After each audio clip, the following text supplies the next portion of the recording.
Welcome into another edition of the Grown Man's Podcast. My name is Tom, and I'm a picker, I'm a grinner, I'm a lover, and I'm a sinner, and I play my music in the sun. And across town from me is my buddy, Hattie. You know him, he's the space cowboy, the gangster of love. Some people call him Maurice, because he's a pompatus of love. So how you doing tonight, Hattie? I'm doing pretty good. I'm dropping a little that was a Tom Petty bomb. I like it. You like it, huh? A little T-boner going on right there. I heard that earlier today, and I had that thing stuck in my head all god dang day. And I was like, you know what? I'm going to use that in the intro of the podcast today. Because I'm a picker.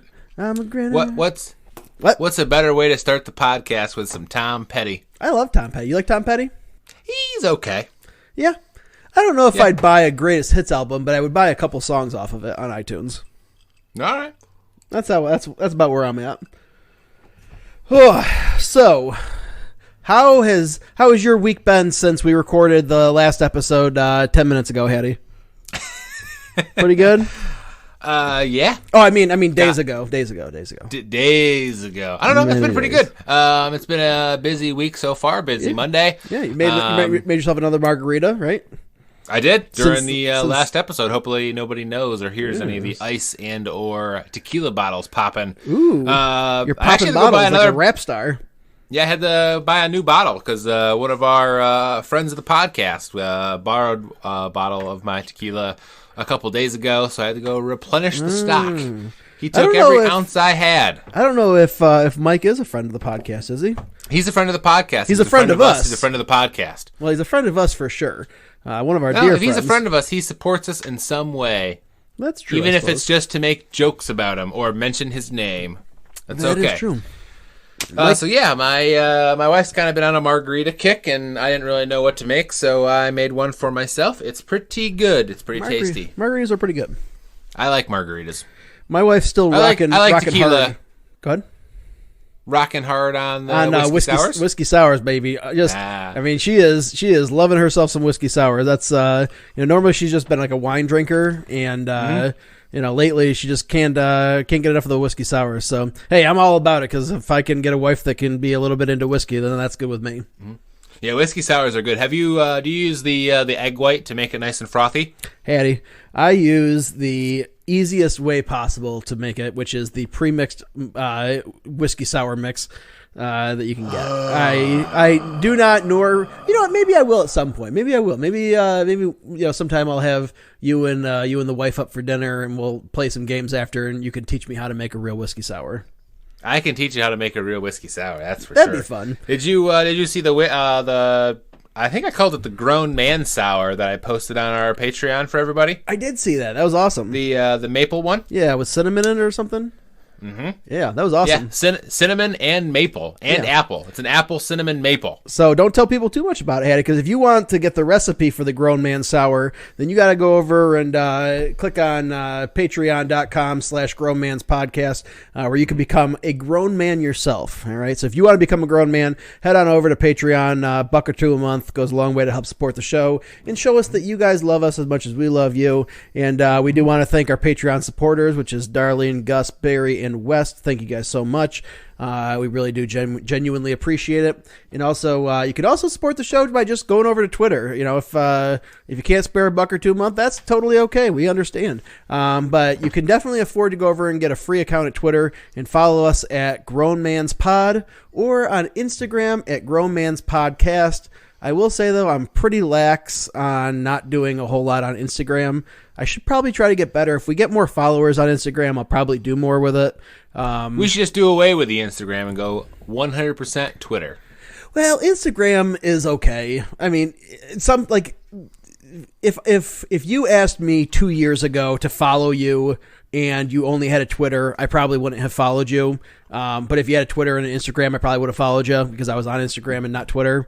And creating a Twitter just to follow somebody didn't seem like something I wanted to do. But don't be like me from 2 years ago. Be like you from right now and go make a Twitter if you don't have one. Because I'll tell you, Twitter's a pretty awesome app. I hate a lot about a lot of what's on Twitter. It actually makes me kind of mad sometimes. But you can also be mad if you go over to Twitter right now and create an account. Yeah, if you actually head over to patreon.com/grownmanspodcast, you actually don't have to support the show in any way, shape, or form money-wise, and you can still get the recipe for the Grown Man's Podcast Sour. The recipe is up there for everyone who just checks out our page. You made it available to the public? Yes, I did. Oh, look at you, Hattie. Look, it's Papa Hattie over here, just giving you guys free recipes for these grown man drinks. And if I must say so myself, it's pretty tasty.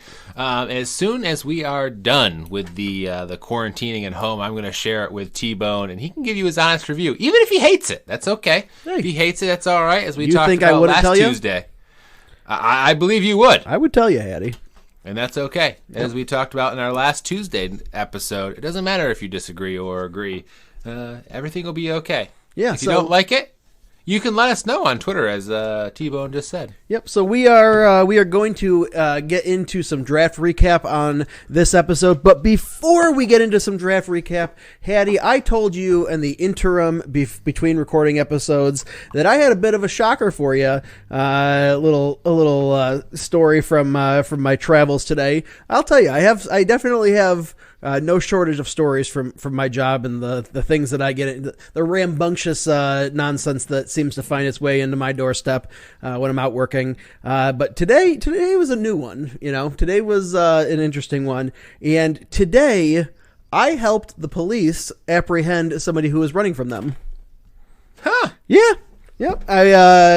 So I mean, you could call me T-Bone the Bounty Hunter if you want, for the rest of the episode. I mean, I'm not saying you have to, but I did help apprehend a fugitive from the law. But no, I was driving down a road today, and I was in what the heck town was it? It was Lakeville, and a state trooper was driving in front of me, probably 4 or 5 cars up, and I saw him turn onto this side street and pull into this driveway, and somebody who was outside working on their car, saw the cop pull in and just started booking it down the road and, down, weaving through the houses and stuff. And I saw that happen. I was like, that guy's running from the cops. And so I was like, I'm going to help out here. And so I followed him along, and I saw him go up this alleyway, and I, turned down the alleyway, and he ran into this parking lot, and I drove into the parking lot and kind of parked my car at him. And, he stood there looking at me for a second, and then he just kind of like put his, I don't know if he thought that I was with the cops or something, because I was chasing him down. But he kind of put his hands up and started walking across the parking lot, and then the cops came around the corner, and, but they were like, did he ditch anything? I was like, I didn't see him ditch anything, but I don't know. But yeah, it wasn't much, Hattie. I mean, it wasn't like I was getting out wrestling nobody, but it sounds kind of exciting. Yeah, like kind of sounds like a drama TV cop show. Yeah, chasing somebody down through an alleyway and everything. They put their hands up. Yeah, it made me immediately think. Hattie, who would not even stop for somebody who needed to jump on the side of the road, what would Hattie do in that situation? If you were driving down the road and you saw somebody, a cop pull in and somebody take off running, down through the neighborhood, what would you have done? Went along my merry way. Yeah, I figured as much. I wouldn't have intervened at all, 0%. Yeah, I figured. I was like, there's essentially a 0% chance that Hattie would have helped out in this situation. But I should probably ask him. I would have helped out the guy running potentially. That's an awful thing to do. Not saying anything. So you love fugitives from the law, is what you're saying? Potentially. Potentially. All right. Oh, no, Lordy. Potentially, I just wouldn't have gotten involved. Yeah. Yeah. Well, if he was a violent, criminal. He didn't look violent. He's kind of chubby, like a chubby guy. I was like, He wasn't like some world-class sprinter or some guy with face tattoos or something. If it was a guy with face tattoos, honestly, I don't even know if I would have reacted differently because I didn't think about it before I did. I was just, the cop pulled in, there was a couple of cars ahead of me. And so when he pulled in, I had the lead time that, just as I was, kind of driving past the road, the guy started taking off and I was just like, that guy's running from the cops. And I was like, I'm going to follow the guy at the very least and, see where he goes so I can help out. And, again, like I said, followed him into like a parking lot thing. And, I didn't think about it at the time. I probably shouldn't have done it. It probably wasn't the wisest choice. A guy running from the cops, who knows if he's got a gun that he's going to start shooting or something. But yeah, that's what I did. I did it. Had to be a little bit exciting. it was definitely a little exciting. Especially when I realized that's actually what was going on, and he knew that I was kind of chasing him with the car to keep an eye on him, and and then he got kind of cornered in the parking lot. I was like, yeah, I got nowhere to go. He started, hands up in the air, and he was like, he started walking back towards where he was running away from, and that's when the cops came around, and they put him in handcuffs and stuff. So, yeah, I can't imagine his story when he actually gets to jail telling it. Yeah, some guy in a little red clown car chased me through an alleyway. That's right. Yeah, I drive a red Mazda 2, which essentially is a red clown car. Great on gas, though. Fuel economy on that thing is primo, man. I get like 37 miles to the gallon on the thing. Hey, that's all that matters in your job. We were driving as much. 100%. So what do you say? We get into some draft recap, Hattie? Oh yeah. All right. So we're gonna do our top 3 drafters and our bottom 2 drafters, or teams, that were in the draft, so to speak. Let's start out with, what do you want to start out with, Hattie? Well, we gotta do the top 3 first. These are the teams that did their best. That is true. So you think they should get first place, huh? Well, yeah. Number 1 billing. Number 1 billing. You do good, you get to go number 1. All right. So who do you got first? My first one is the Detroit Lions. Okay.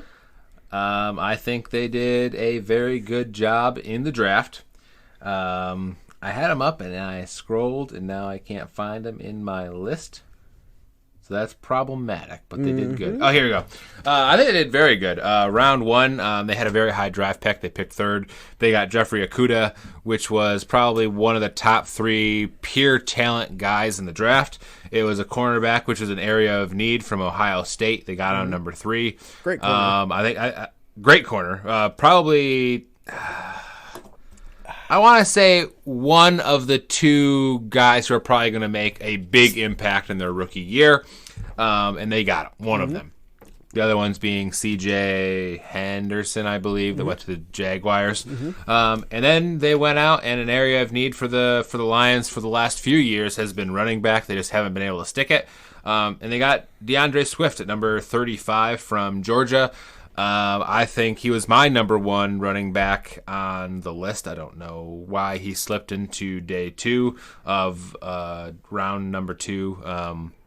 Can't remember the person who took the other running back. I think it was at the top of the draft in the second round. For wide receiver? Running back. Swift. Right? Yes, the Lions got Swift, which was my number 1 running back in the draft. Well. But he was the second. I think it was the second running back taken. They got him at number 35 in round 2. So I think they got the best cornerback and the best running back, which is 2 areas of huge needs for the Lions. They got them. Their other guys were solid as well. They got 2 really good guards in the 3rd and 4th round, which I really like. Here's why I didn't necessarily love the running back choice there at the very beginning of the second round. Don't they have? I feel like they just got somebody who we were all really amped about for a running back. I can't think of his name. It's not Kenny Golladay. It's yeah, it's their wide receiver. Yeah, that's their wide receiver. Who the heck is the running back they just got last year? I don't know. I can't think of the name, but it'll come to me later, and I'll kick myself. But I feel like they just got a running back that they really liked, and they also have another older. They have like a couple running backs there. It kind of surprised me that they went running back. So they got Kerryon Johnson, but he's been injury prone. Very inconsistent and super injury prone. The last few years that they've been there. Lions have had a terrible time. I mean, they had, what was his name? It started with an A. For Amar. For what position? Amar Abdullah, running back.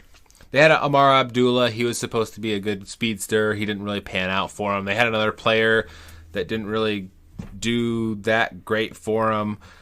I think DeAndre Swift was the best running back in the draft. They haven't had. They have Kerryon Johnson. I mean, even if Kerryon Johnson does prove to be like the more prototypical running back, and DeAndre Swift is the out of the backfield, like pass catcher, speedster.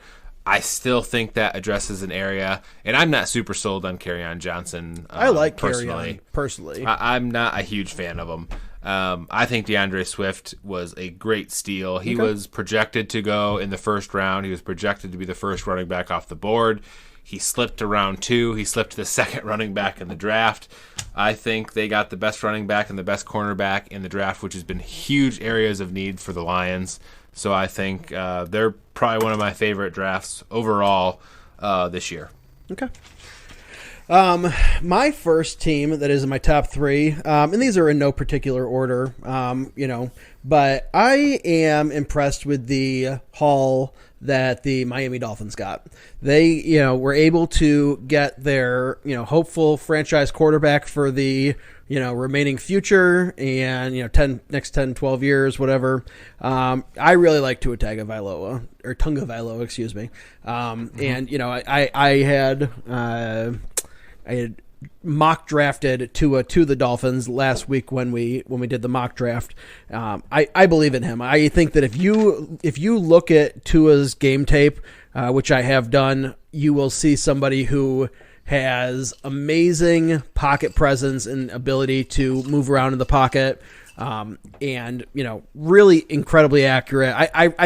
I'm very high on Tua. If Tua can stay healthy, which I do think he's going to stay healthy, I don't think that he's necessarily injury prone. I just think he's had a couple of unfortunate injuries.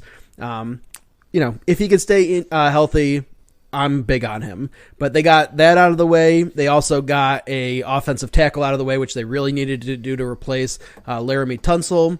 And they also got a cornerback. All of these on day one last week. Noah this is a tough one. Igbinoghene,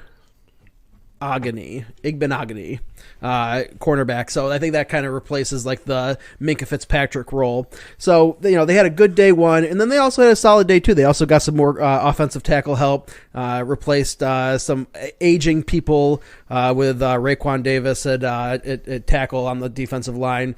I just think in general they had a lot of picks, and I think they used them really wisely. Got some good value, and I think they're going to have a quick turnaround. Obviously, last year was the tank for 2 a year for them, where it looked like they were trying to break it down even further than what they were supposed to do. And I don't know. I could see Brian Flores coming back with this roster and making some noise this year. Yeah, I thought the Dolphins had a good draft as well. I think I placed them at like 5th. For me, so it didn't make my top 3. I'm not as big on Tua as you are. I think he was the 4th best quarterback in the draft. Okay. He went 2nd, but whatever. My second top 3 pick is the Cleveland Browns. I think they did a very solid job in filling areas of need and areas that could help the team. I love their first round pick. They were 10th. They got Jedrick Willis from Alabama. The very versatile tackle over there. I think that'll help Baker Mayfield a lot, as the offensive line for the Browns last year was very suspect, and I think Baker Mayfield maybe regressed a little bit in his second year. I don't think that was all his fault. I think it was a lot of offensive line and some other issues, but I think that was very good. They also, from LSU, they got Grant Delpit, which is a very good safety, which is another area of need for the Cleveland Browns. I think they got very good value in Harrison Bryant from FAU at the tight end spot, so they can set up some more 2 tight end setups on offense, which is something that they weren't able to really do with David Njoku by himself last year. Right. So they also got an interior lineman late in round 5 in Nick Harris from Washington, which I like a lot, which I think is one of the better interior offensive linemen in the draft. And to get him in round 5 is just a crazy steal. They also got some filler pieces, a defensive line, Jordan Elliott from Missouri, and the linebacker, Jacob Phillips from LSU. I think they fill areas of need. And I think, honestly, the Jacob Phillips in round 3, 97 overall, could have an immediate impact next year for him in a situational rotation scenarios. So I think they did really good. I think everything that they had issues with last year, they kind of addressed all of those issues and got some good value and an awesome offensive lineman in Jedrick Willis from Alabama at number 10. So I think the issues that they had last year and the holes that they needed to fill, they filled them very well. Yep. Okay.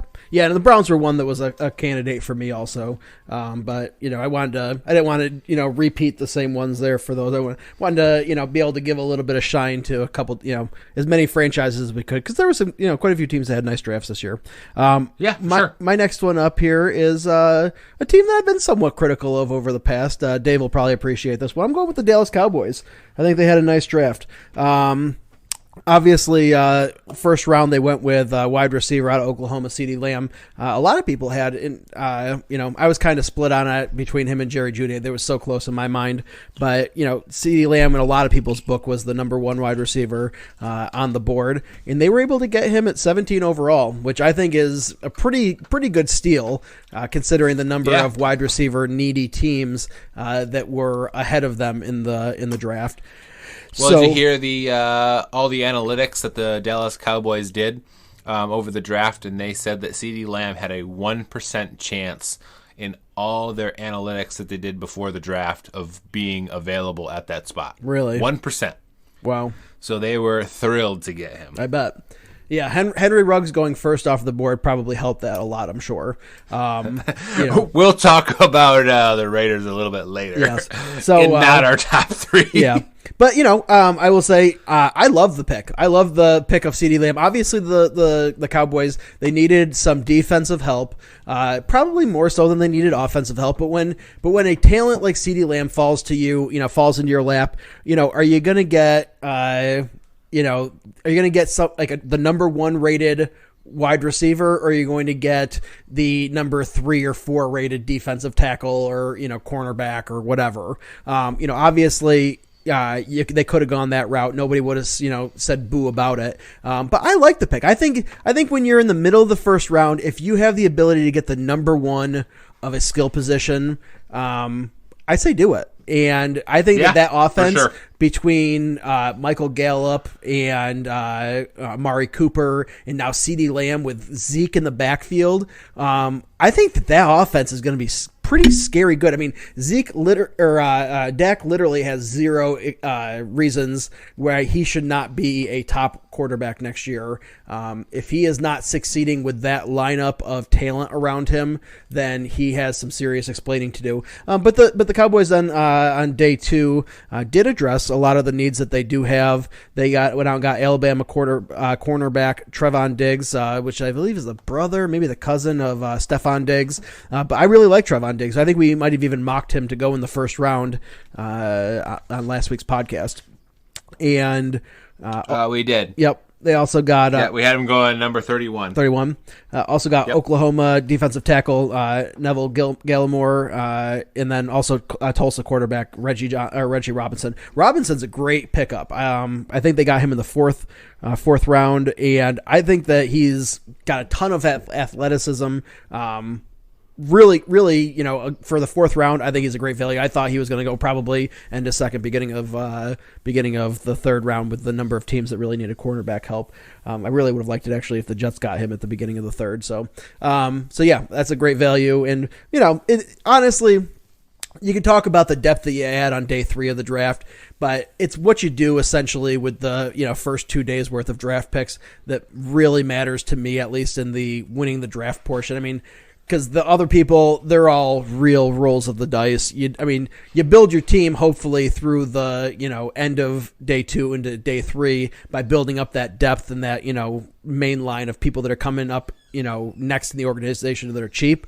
But to know how these guys are gonna turn out in round 5, round 6, those kind of guys, you don't really know. And without seeing them on the field with NFL caliber players, it's not really worth tanking somebody's draft by trying to speculate about that. Yeah, for sure. I think I think they did a really good job. Yep. Which they addressed a lot of needs and then also picked up CeeDee Lamb. Yeah, and they got big skill players in spots that are a little bit flashy in traditional Dallas Cowboys style. But, I mean, CeeDee Lamb was one of the steals of the first round. I mean, him still being available at 17. Yeah, I mean, the Raiders passing on him for Riggs, I think, is going to be a big mistake. And we'll see how everything goes. I actually like Jerry Jeudy better than CeeDee Lamb, only not necessarily talent-wise, but I think personality-wise. I think Jerry Jeudy's a much harder worker and somebody that can hit the nose of the grindstone and take coaching a little bit better, whereas I think CeeDee Lamb's kind of he thinks he's kind of a big shot right now kind of a guy. He's so smooth, though. Yeah, I mean, it's not necessarily a bad thing. I think it's just he'll be slower to be potentially coached in the NFL, where Jerry Jeudy, I think, is going in there and really wanting to learn and be coached, whereas CeeDee Lamb might take a year or two to really take to coaching. Okay. Obviously, talent-wise, is gonna win over. Okay. My third place spot is the Arizona Cardinals. Oh, okay. Yeah, they had a pretty nice first couple rounds. Yeah, I think they did a very good job in the draft, especially in the first round where they took. I did the same thing again. They took a cornerback, I believe. No, I think they took a linebacker. Oh, you know what? Yeah, you're right. It, though. All right, no, linebacker Isaiah Simmons. Yeah, that's right. Yeah, I think he was one of the top. I think he's a top 3 talent-wise player in the draft. They got him at number 8. Obviously, that's quarterbacks are a little bit more valuable. So Tua and Joe Burrow went, obviously. But yeah, I think he's very good. I think Josh Jones, the tackle that they got in round 3, is a top 50 talent. They got him at number 72. I think he can step in and immediately help Kyler Murray. He got sacked way too many times. He was under too much pressure. I think he can be a significant upgrade to what they have there at Arizona. And honestly, I think their 2 round 4 picks at 114 and 131, Leaky Fotu from Ohio and Richard Lawrence from LSU, both on the D line. I think they both have a potential to be a top 100 pick, and they got them at 114 and 131. I think they're super talented, and Arizona is very good at coaching their D-line as well with their coaches. I think they can fit into their system that they have there very well. I really like their draft. They didn't have a lot of picks. They only had 6 in total, but I think they filled positions of need and got players with a lot of raw talent that can help that team, a very young team, get to where they want to go. Nice. So my last team that I have here is one you're probably going to call me a homer for, Hattie. Homer! I am going with the New York Jets for my third favorite draft class. And, I think that most people would agree. I think that for Joe Douglas's first draft, I think he did a really nice job. He got Mekhi Becton in the first round, and Mekhi Becton's an absolute beast. I think he's 6'7", 370 pounds, something like that. You were liking him last week. He was the one that you didn't want. Yeah, well, he's the most. Here's the thing. All of the tackles in this draft, the top 4 tackles, meaning Mekhi Becton, Wills, Wirfs, and Thomas, we were talking about this before we started recording. Like, all 4 of them were all so close in what they, skill sets and intangibles and tangibles and all that kind of stuff. Ultimately, what it comes down to is what your team needs. I don't trust my own ability to break down offensive tackles as much as I trust a general manager who was also an offensive tackle playing college football. So I do. Joe Douglas knows more about grading offensive tackles than I do, and they were thrilled to be able to get Becton at that point. So if he's happy with it, I'm happy with it. The guy's an absolute beast, and he is, and I think I might have said this last week. He is probably the most athletic and crazy, like from like a physical standpoint. And then the guy ran. You see him jumping out of pools? I didn't see him jumping out of pools, but I know he had a crazy. Oh, man, you got to watch that video. They have him showed like in a pool, and he jumps out of the pool onto the side, right out of the pool. Wow. Just jumps right out. Yeah. Lands on his feet. It's pretty amazing. So, athletically. Yeah, I mean, he also ran like a five second 40 or something crazy like that. You know, for a guy that size, I mean, that's incredible. You know, go ahead. Becton was my second highest rated on my draft board. Yep. But then the day 2 of the Jets, you know, obviously going offensive tackle first day, they really needed to get a wide receiver, you know, a top tier, possibly number 1 wide receiver in the second round. And they were picking 17th overall, I believe, 16th maybe. And so pick, you know, and I said after day 1 was over, you know, there were 6 wide receivers that went off the board in the first round. And I was looking at the Jets and I was thinking they have to either get Pittman or they got to get Mims. Like those are the 2 guys that I really, really love. And I really want them to get one of those 2 guys. Pittman went off the board, I think 2nd pick overall in the second round. And I was like, oh my God, you know, and then like there was a couple, I think, first couple picks, first 2 or 3 maybe were wide receivers. I was like, there's no way. I was like, nobody in the top 10 took a wide receiver yesterday in round 1, so they're all going to be looking to get wide receivers in round 2. I was like, there's no way Mims is going to last to me now. And then we get to pick 16, and Mims is still available, and I'm like, yes, awesome! I can't believe he lasted this long for us. And then Joe Douglas trades out of the pick to the Seahawks. And they move back to pick 27 of the second round, and I'm like, no, there's no way that Mims is going to last now. There was no other really good, like great, you know, possible prospects, you know, somebody that could possibly be a number 1 wide receiver on the Jets. There was none of them really left. It was pretty much Mims and then a pretty steep drop off as far as I was concerned. So, you know, and then I'm watching, and a couple teams are left before the Jets pick at 27, and I'm watching, I'm like, they don't need a wide receiver, and they don't need a wide receiver, and turns out Mims lasts. You know, the Jets are able to get him at pick 27 in the second round, and I was so incredibly thrilled. I was you know, like I was like screaming and hooping and hollering in my bedroom watching it. You know, and then on round 3 they got Ashton Davis, who is a great steal at safety. You know, his label is a safety, but he can also be a cornerback, which is a position of need for the Jets.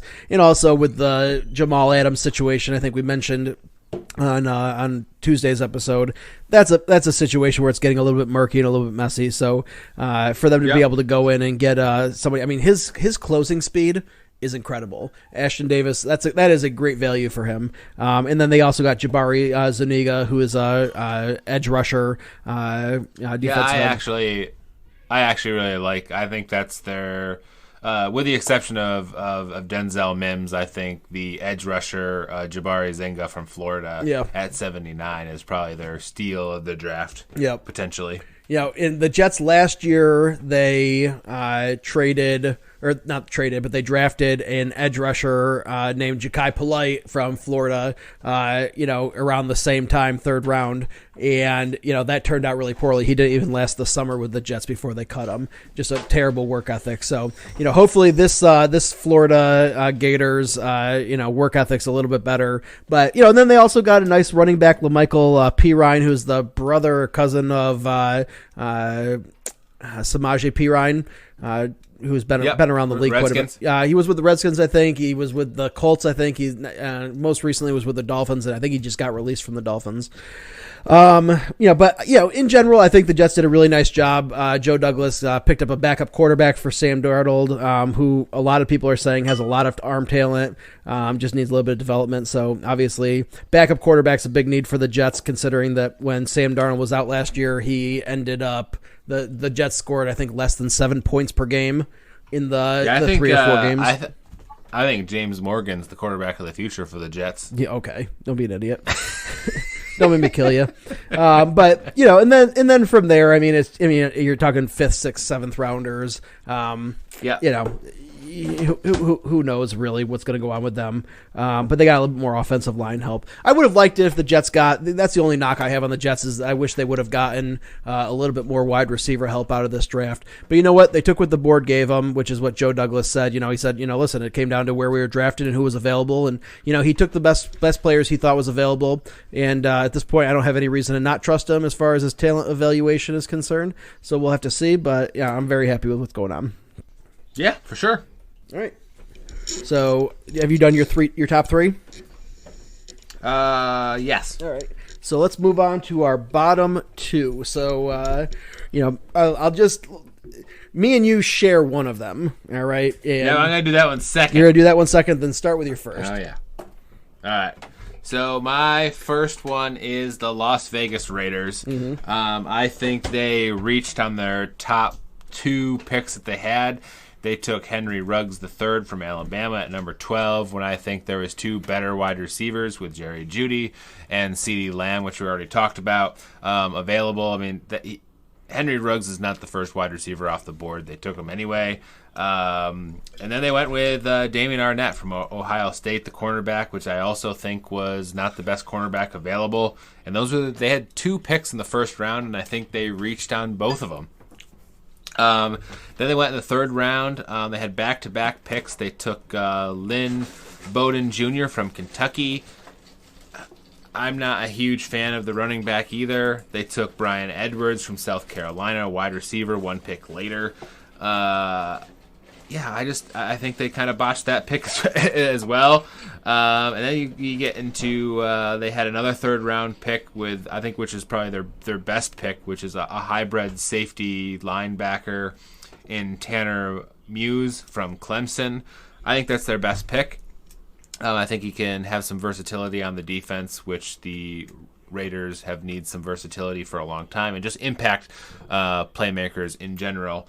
And then, their 4th round picks, I don't know. I think they're average. They're fine. Yeah. But I think they botched their first 3 picks. Yeah. 4 picks, really. I think they botched they had 2 picks in the first round, 3 picks in the 3rd, and they botched 4 out of the 5. And that's just not a way to go forward. Botching your first 4 picks. I just don't think you can do well as a team doing that. I don't hate the pick of Henry Ruggs. I don't like it as much as I would have liked Lamb or Jeudy. But you know what they were looking for? They were looking for a guy with a lot of speed, and Henry Ruggs is that guy. Now, whether or not Derek Carr is going to hit him and be able to utilize that speed is another story.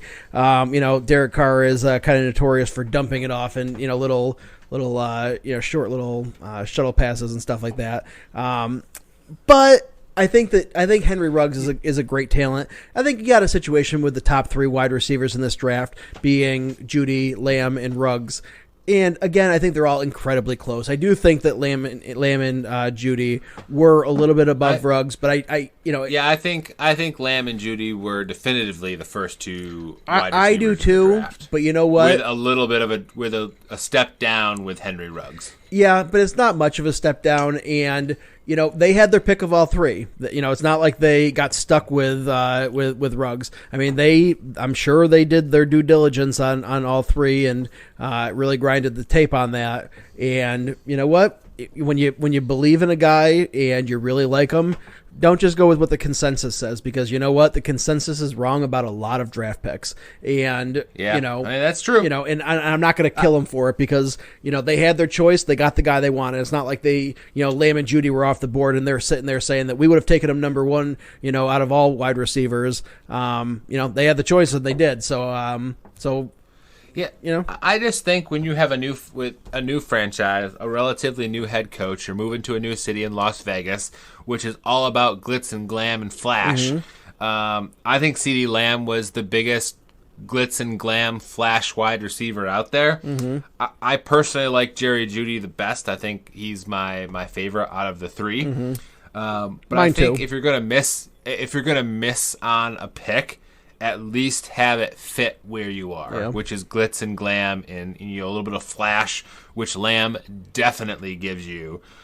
I think Henry Ruggs is just kind of a misstep for him. Yeah. Not saying that he's not going to be good. I don't think he's going to be a number 1 wide receiver in the league. I think he's an okay number 2. Okay. And the Raiders don't need an okay number 2. They need a number 1. And I think Jerry Jeudy and CeeDee Lamb could have been that number 1. And I think Lamb could have brought it with a little glitz and glam that is needed in Las Vegas. Yeah, I like that they took a lot of shots, though, at wide receiver.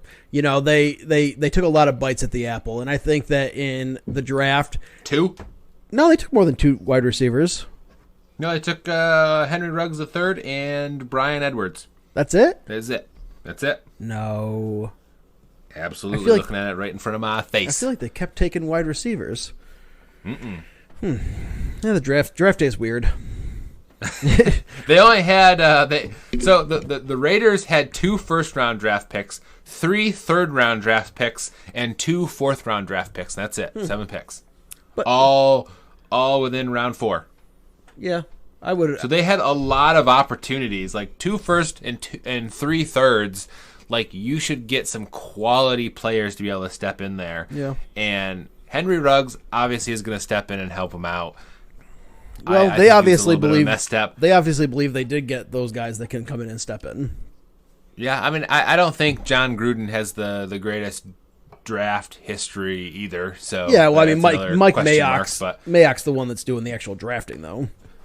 yeah, true. Yeah. And with help from Yeah. Gruden, I mean, Yeah, it's he's not definitely all given him. Mayock, Yeah, he's but- definitely given input. But yeah, I didn't hate it. And I also thought that they drafted more than 2 wide receivers. But but I trust you. I'm not looking at it right now, and you are. So I do like that. They had their choice and they picked Ruggs. So I mean, they're confident in their choice there. And I don't think it's that much of a drop off. I think it's a little bit of a drop off, but not much. So we'll see. We'll see. Time will tell. He's got a lot of speed though, Henry Ruggs. So we'll see how that works out. All right. So my first bottom 2 drafting teams is the New England Patriots doing the Husky there, whatever that little miniature Husky was, sitting in Bill Belichick's chair when he was up walking around, never sitting in front of his computer, because Bill Belichick doesn't have to sit in front of his computer in order to take a draft. He could just tell them, take another defensive player. Take another defensive player. Take another defensive player.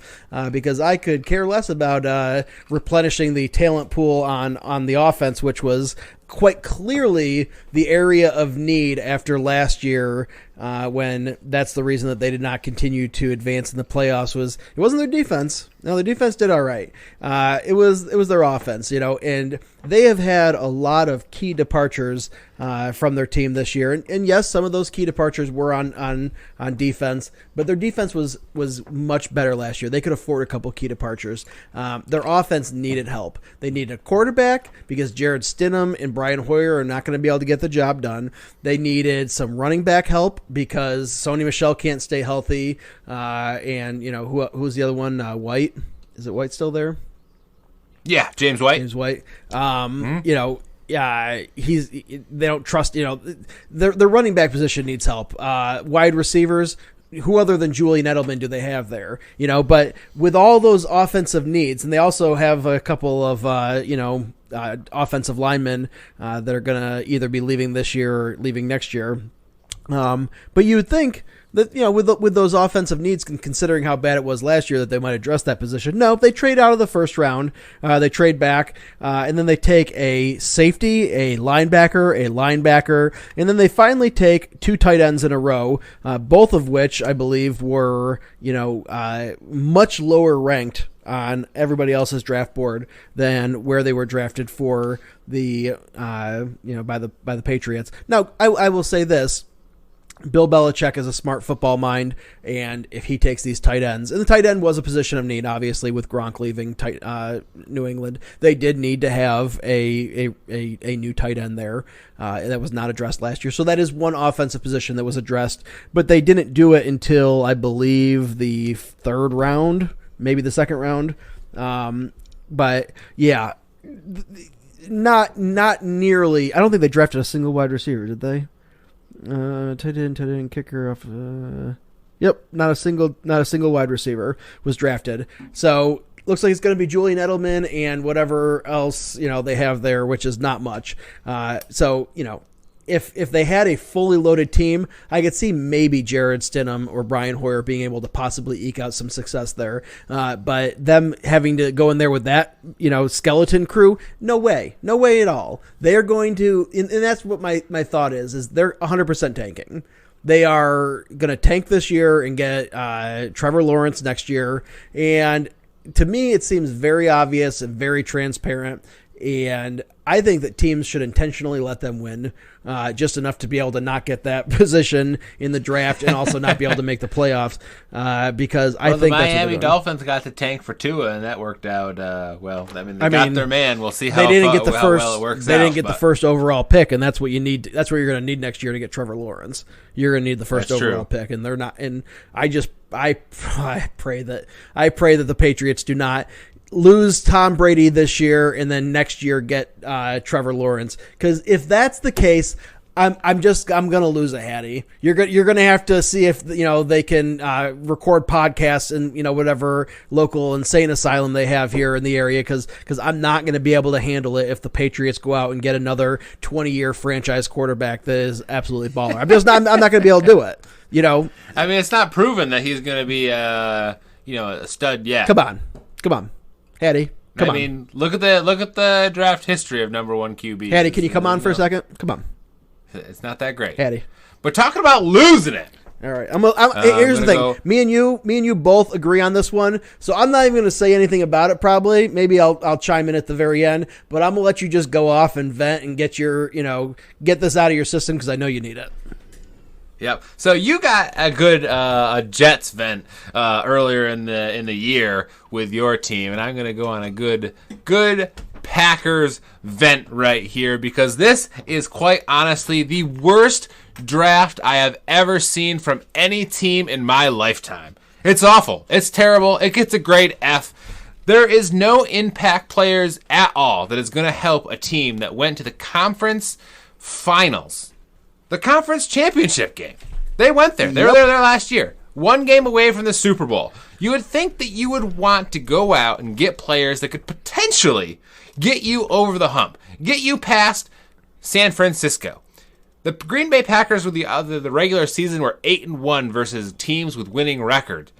They lost to the San Francisco 49ers. That is it. They lost to the San Francisco 49ers in the conference championship game. You would think you'd want to get a Hall of Fame quarterback and Aaron Rodgers some help. The deepest draft in history for wide receivers.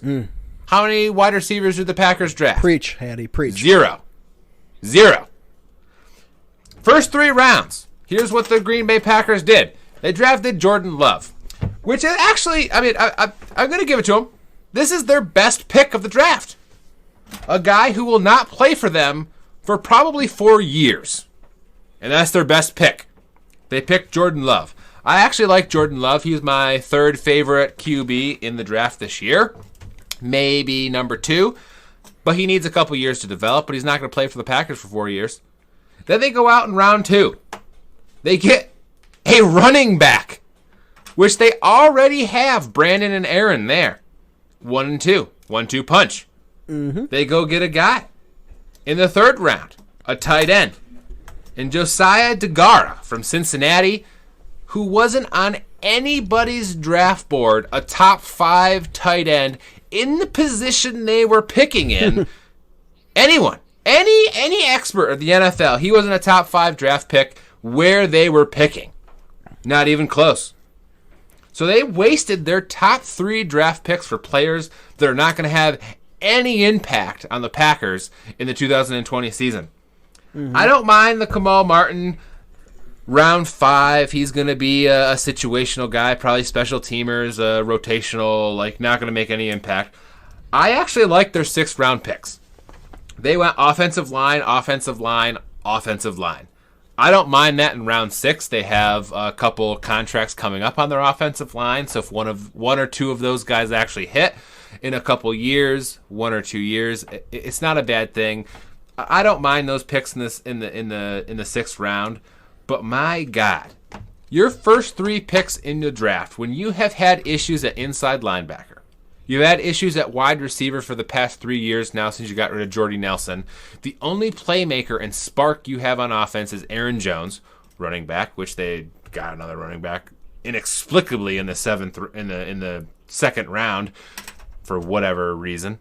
They didn't get a wide receiver. In the deepest wide receiver draft talent pool in probably the last decade, the Packers draft 0 wide receivers.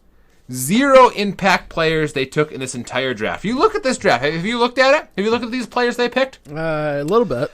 All right. There is not a single player that they picked. They had 9 draft picks. There's nobody that's going to step in for the Packers and have any kind of impact next year. Next year from a team that went to the conference championship game. And they don't do anything to help the team. You look at what the 49ers did. They went out and they got some players. They made trades. They moved around. They made their team better. And this is the team that beat the Packers in the regular season and the playoffs. And the Packers do nothing to do anything about the issues that they had and the reason that they lost. And that was offensive firepower. You have Aaron Rodgers. You have Devontae Adams. You have Aaron Jones. If you add 1 or 2 players to that mix, you're probably going to be okay. They traded for Devin Funchess in the offseason. Now, I'm not a huge Devin Funchess hater. Like, I think he's fine. He's had some injury history. He has some drop issues. But if you add another firepower wide receiver with Devin Funchess, all of a sudden, Devin Funchess, whatever that firepower player was that they drafted or traded, and Devontae Adams, that's not a bad wide receiver group. You add one more guy to that, and that's you're giving defenses fits. Yeah. But as it stands, you have Devontae Adams, clear number 1, going to be doubled all the time as he was all year last year, and then you're going to have Funchess and Aaron Jones. I agree. Which is not bad, but you're not going to have anything outside of that. It's not enough. This is, like I said at the offset, the worst draft from any team in my entire life. It is awful. The front office of the Green Bay Packers should be ashamed. They're a laughingstock of the entire NFL. Like, you look at any draft regroup, and they are ranked the worst drafted team this year. The worst. Not only are they the worst drafting team this year and a laughingstock of the NFL, you also made your Hall of Fame, one of the greatest quarterbacks of all time, Aaron Rodgers. He hasn't said anything publicly, but he's got to be miffed. He gets zero help. No chance that he's not. If I was him, I would legitimately ask for a trade. I'd be like, get me out of here. If you're not going to help me throughout my career, which they haven't, they didn't do it with Brett Favre either. Like, his whole career, he never had a defense. He never had playmakers. He never had things that would actually matter. They never put together a complete team. And that's the same thing they're doing with Aaron Rodgers. They're wasting his entire career. Yep. They went to 1 Super Bowl because they went 10-6 in their Super Bowl year, and then Aaron Rodgers had to go into God mode in the playoffs to get him there, and they won the Super Bowl. They haven't done anything since. Yeah. And that's because they had a terrible defense. They finally got some defensive players. They didn't do anything on offense last year. And they have 3 guys that can do anything. It is embarrassing for a super successful franchise in the NFL to not do anything to improve your team for next year. They did not draft like a team that has a Hall of Fame quarterback. They did not draft like a team that went to the conference championship game. They did not draft like a team that went 13-3. They drafted like a team that was a bottom barrel of the NFL and are looking forward to the next 3 to 4 years, because that's the only players that they got is players that are going to play in 4 years from now. Which makes no sense. It's embarrassing. It makes no sense because literally they were 1 game away from the Super Bowl, and it's not like they lost their Super Bowl caliber quarterback. You know, it's not like they're, they didn't lose any talent. Right, exactly. They lost 1 inside linebacker, Blake Martinez, which was a tackle monster. He was very good, but not excellent. Like, he's an 8.5 out of 10. Like, a very solid player, nothing like fantastic. Other than that, they have young safeties that are great, young quarterbacks that are great, a very good offensive line, an awesome number 1 wide receiver, a very good running back, and a Hall of Fame quarterback. They didn't lose any talent. You need 1 or 2 pieces to get that team over the hump and get them to win a Super Bowl, and they do absolutely nothing. It is infuriating. I've never been as mad as I am today about the Green Bay Packers.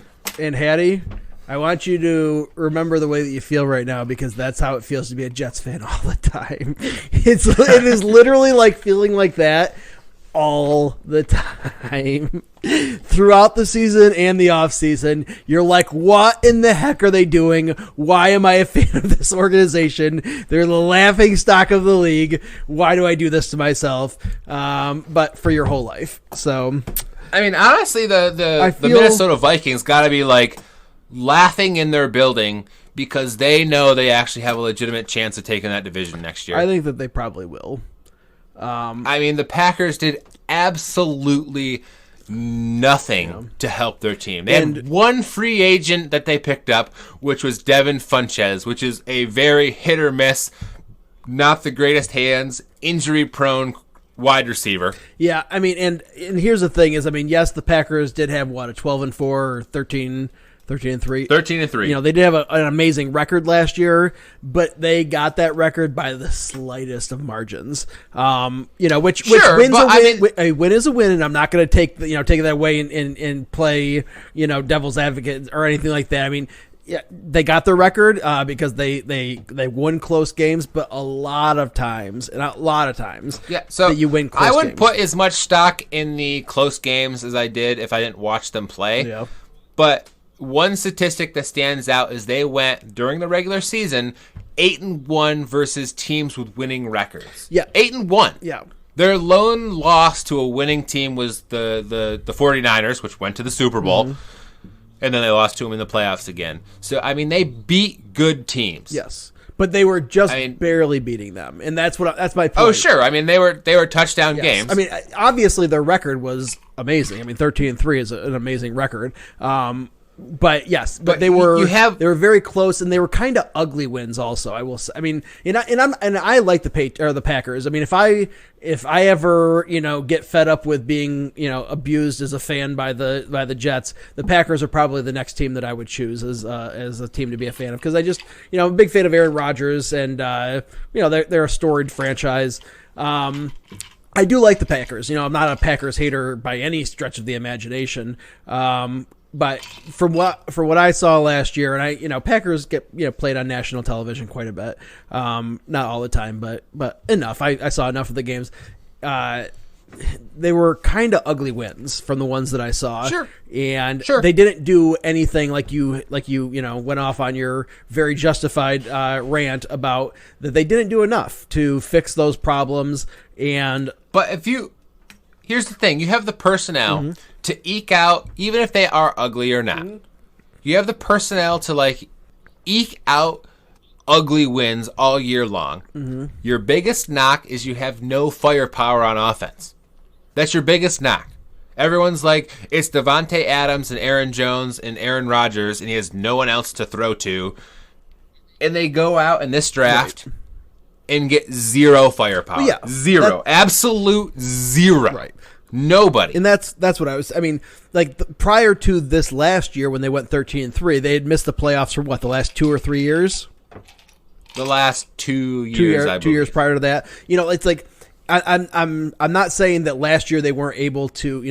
Last year they had the firepower, the ability to eke out those wins, but most of the time that's going to regress to the mean, right? Most of the time, like the Raiders back, I don't know, 5 years ago when Derek Carr was MVP consideration, or maybe even won the MVP. I'm not sure exactly. Back when he broke his leg in the first round of the playoffs or whatever, they had a great record that year, but they had that record. They were all incredibly close wins, either overtime wins or last minute field goal wins. And most of the time, the year after that happens, you're going to regress back to, this year you got them, next year you're not gonna, or it's at least going to be a 50-50 split on those kinds of games. And I think that that's more likely what you're probably going to see from those kind of games, because it's just unlikely that you end up coming out the Lions always come out on bottom somehow in those games, right? They're a team that's kind of notorious for that happening to them. I like the Packers.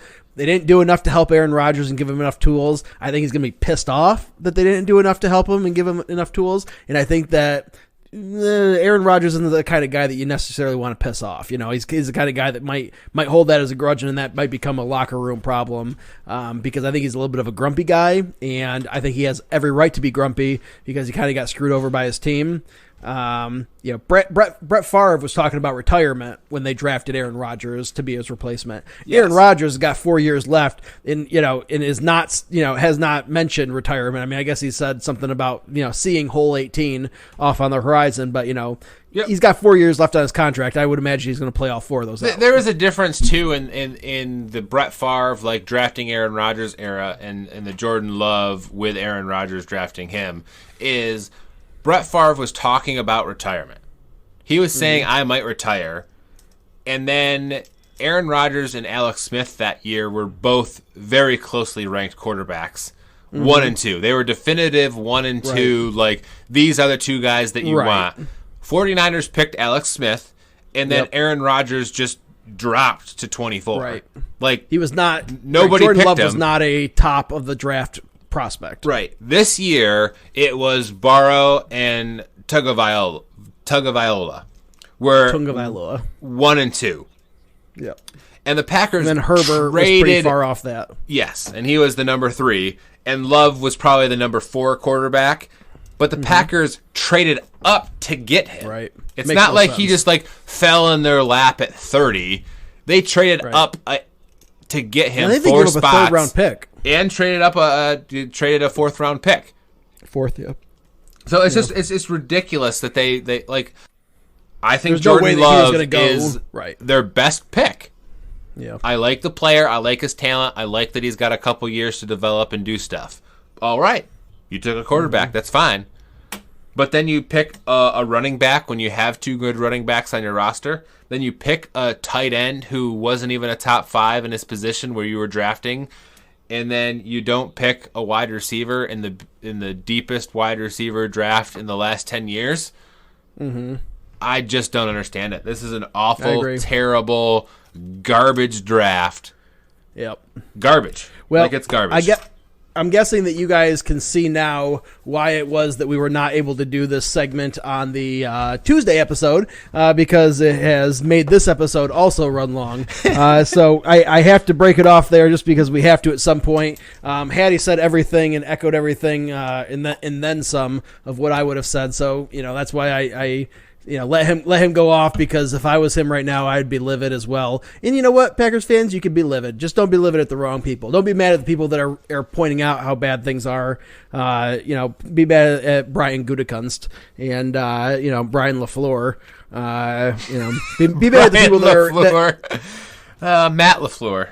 Matt LaFleur. Yeah. Be mad at the people who are the ones, and I know that you Packers fans, you don't have a lot of experience being mad at your team, okay? So take it from me, from a Jets fan who, if one thing that I could have gotten my doctorate in college, it could have been being mad at my football team, okay? But I'm pretty much an expert on that. Every Jets fan is. So I can tell you, don't be mad at the people that are poking fun at your team. Be mad at the people that gave them a reason to poke fun at them, okay? So I will end it there. I got a couple other things that I could have talked about, but we're running over now, so we don't want to keep you guys here too long.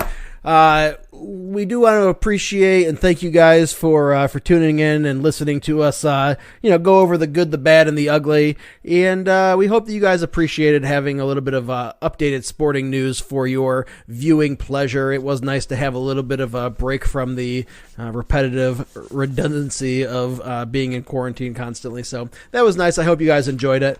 And we want to encourage you guys to make sure that you tell a friend about the podcast. That'd be cool. Why not? When you tell friends about the podcast, for sure. That'd be real sweet. Even somebody like maybe just never listened to a podcast before, all right? Get them into podcasts, and what a cool thing for them to be able to listen to this as their first podcast. So make that a goal of yours. If you want to, and if you don't want to, you know what? Whatever. We still appreciate you guys clicking and listening. So make sure you do go follow us on Twitter at Grown Man's Pod and on Instagram at Grown Man's Podcast. And of course, we want to thank our dear, wonderful Patreon supporters, the lifeblood of the podcast. And that would be Darlene, Gus, Barry, and Wes. Thank you guys so much. And if you guys want to become a Patreon, become a grown man yourself, you can do that by going over to patreon.com/grownmanspodcast. And, $1 or $2 a month goes a long way, helps out with the expenses of the podcast. So that'd be cool. Anything else, Hattie? I think you covered it all. All right. Roll the music, Hattie. All right.